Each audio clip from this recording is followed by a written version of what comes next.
Bob McNair apologizes for inmates' comment on NFL players. Houston Texans owner Bob McNair issued an apology Friday after a story by ESPN's Outside the Lines quoted him as making an offensive statement during NFL owners' meetings last week.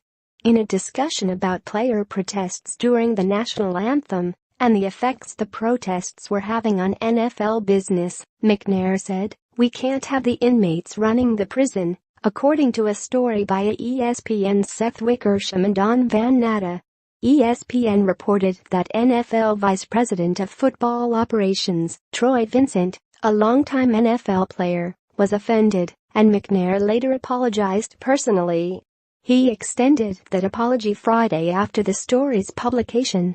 "I regret that I used that expression.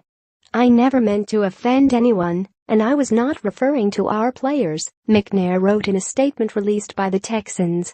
"I used a figure of speech that was never intended to be taken literally. I would never characterize our players or our league that way, and I apologize to anyone who is offended by it." McNair has been a donor to President Donald Trump and is viewed in the league as an ally to Dallas Cowboys owner Jerry Jones, the lone NFL owner to publicly state he would bench players for protesting during the national anthem.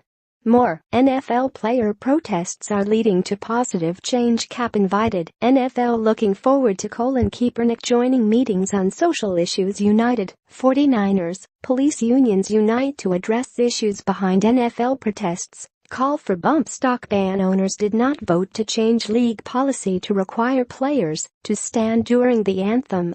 ESPN reported that only 9 owners were in favor of such a rule change. The current game operations manual states that players should stand. Photos: NFL player protests.